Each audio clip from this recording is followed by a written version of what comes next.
We are your home theater and AV questions answered. This is AVRant. Want your home theater or AV question answered by Tom and Rob? Send it to question@avrant.com. Welcome to AVRant. I'm Tom Andry, and I'm here with Rob H. Tara.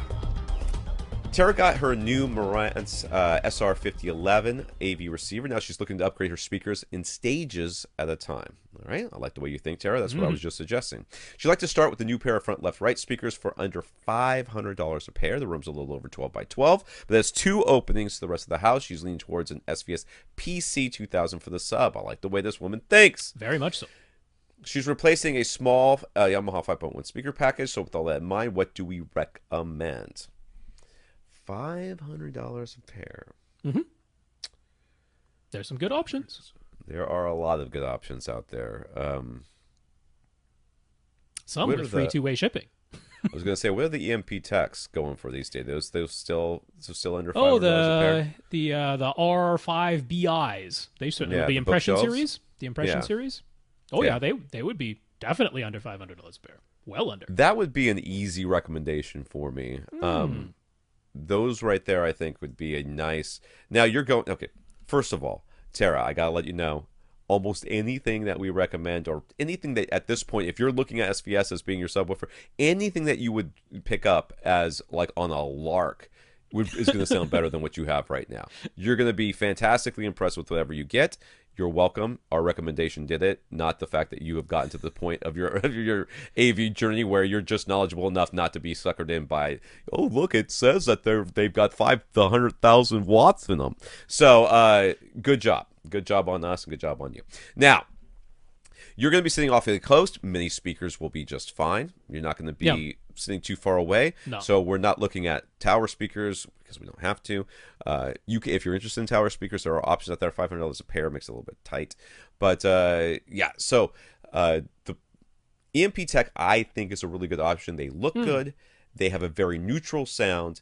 And while they will be able to play much louder than you need them to play, they're flexible in the future for what they can do. Yeah. So that would be a good one for me. I'm also looking ahead. She has a 5.1 speaker package right now. The plan is to eventually replace all, but doing it in stages, which we love, starting with the front, left, right. So we want to make sure that there is a future upgrade path. So the one little niggle I have with the EMP Techs is they're only selling that gigantic center. They don't have the smaller center anymore. And I'm thinking just physically, that gigantic RBH center might be an issue. It might you'll not, have to take a look at that for sure. Yeah, but that's just something to be aware of. But there's also plenty of other ones. So I mean, we're not going to be able to tell you exactly which one to get because we like all of these. But Aperion Audio, free two-way shipping, their Intimus series, maybe a set of 5B bookshelf speakers. They'd be really nice, look nice too. They have some different finish options. SVS, you were already thinking of an SVS sub, their Prime speaker series fits into this price class. The Prime bookshelf speakers, really nice sounding. And again, both of those, they have you can fully round it out with a center and surrounds in the future. Yes. Ascend Acoustics, their CBM 170 SE speakers, and then the rest of the SE series to fill it out. They would fit in this price class. And then you could also go over to accessories for less because the Focal Bird speakers. We don't always think about them for fronts, but there's absolutely no reason you couldn't use Focal Birds up front and say Focal Little Birds as your surrounds mounted on the wall. If you were coming from a 5.1 home theater in a box speaker package and you want something that's nice and compact looking, the Focal Birds are excellent sounding and could be a really good choice. And they also sell over at Accessories for Less KEF, their Q series. The KEF Q series. Yes, the Q series is very good. Would be very good as well. I mean, if you could choose any of those strictly based on looks, and we'd be like, great choice, because all of those are good speakers, right? They're all good speakers. No. The one thing I will say about the RBH, the Impression series, though, I want to come back to that, is that and this is true. You can almost mix and match any center channel with their system, and it's going to sound pretty good. I have very rarely found a system a speaker system that does not play well with RBH. RBH is neutral sounding, so they play well with everybody. Unless what you're going with is something that's not neutral sounding, in which case RBH is going to sound real different. Now, that may make your new speaker sound good, that may make your new speaker sound bad, but it kind of depends on what you prefer. But if you're going with something that has a sound like Bang & Olufsen or Golden Ear or B&W, Klipsch, you're gonna say, oh, well, these don't sound the same. Yeah. Most of the rest of these speakers that we're recommending are all going to have a similar sound. They're very neutral, they're very flat, they're trying to reproduce the music as best they can, and they have their limitations because of the price point. Yeah. We should mention NHT as well. Yeah, very small. It's a little bit odd there because in the Super Series, they're less expensive than the $500 per pair. And then if you go to the C Series, they're more expensive, or considerably more. And then the M Series in between is like for Atmos, because they integrate the upward firing driver whether you want it or not. I'm not a huge fan of that. So yeah, it's a little bit weird because NHT's either, you know, considerably less expensive or considerably more expensive than your budget. But the Super Series, because it's not just the Super Zeros, there is the Super Center and the Super 2.1, the slightly larger bookshelf as well. Very good sounding speakers. And hey, maybe you don't mind paying less and still getting very nice speakers. So yeah, NHT as well. I know that might actually be more of a hindrance than a help because we just threw out a ton of options.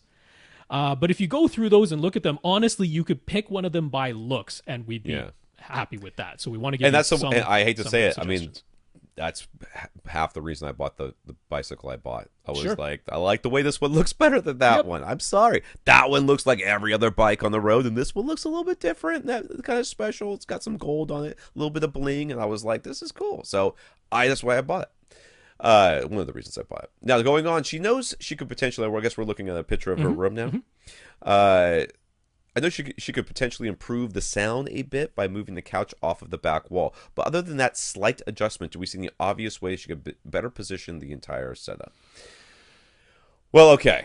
You've got some options, some things to deal with here. One of the things you're to deal with is that you've got a very square room. And you are sitting all the way across from it at your TV. And yes, we would... I don't know why... I'll be honest with you. I don't know why your primary seat is where you say your primary seat is. Now, if your primary seat is there because that's where you sit, then that makes sense. And then because I like the armrest and I like to lean back and that's what it is, then that's fine. Or maybe that's what there's like reclining seats on both sides, and that's the one. The middle one doesn't recline. Totally get it. But it looks like you should have that middle seat as your primary seat. That's what it looks like to me. You could continue sitting where you sit as the primary seat and shift the TV over a little bit so that it's more centered. Or even shift the left speaker over some, so that it is, it's not firing directly into your face. Although it looks like, there's a desk set up to the left of it. So I don't know what that brown thing is. Does it say desk? That could be anything over there. I don't know what's over there. I don't know. But yeah, it does look like we could move everything to the left a little bit. Not the seat. You can leave, not the seat. Yeah. But the TV and all of that over to the left a little bit. Good. You would greatly benefit from having two subwoofers in this room. Well, I mean, with all the doorways, though. Doorway, does that mean not a door? I don't know. I don't know if those are openings or if there is an actual door that can close. I'm looking back.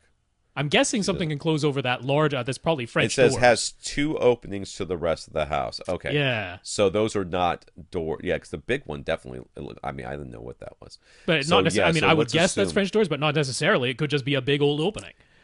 It's just kind of hard because I want to say actually move the sub to the back of the room near you, because then it's more likely to give you that tactile sensation. Could be localizable near though. Field. Well, I mean, depends on what speaker she goes with. NHTs, yeah, for sure.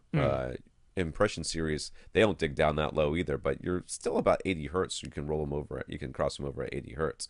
So, I mean, if she's sitting that far away and we put it in the back right corner, it's going to shake the couch. I mean, it's worth a try. It's worth a I try. think. Yeah, I agree with that. Yeah, I mean, overall, I don't see a way to like completely rearrange this room in a way that makes sense. Where your seat is, it pretty much needs to be on that side of the room. Where the TV is, it pretty much needs to be on that side of the room. But yeah, we agree with if you can move that seat away from the back wall a little bit, that'll help you. That'll be nice. You could certainly put some thick curtains behind you. That we'd love something even more absorptive, but thick curtains over that window would totally give you something to not have quite as much echo directly off of that back surface. Absorption on that right wall would be nice, so that your right front speaker is, the first reflection point is being caught by whatever that. Yeah, because if that opening is just an opening on the left, then you definitely want absorption on the right. But yeah, those would be the main things. Yeah, I mean, thick carpet, plush furniture.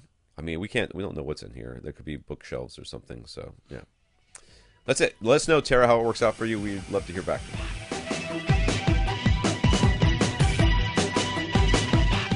you. Want your question answered? Send it to question@avrant.com.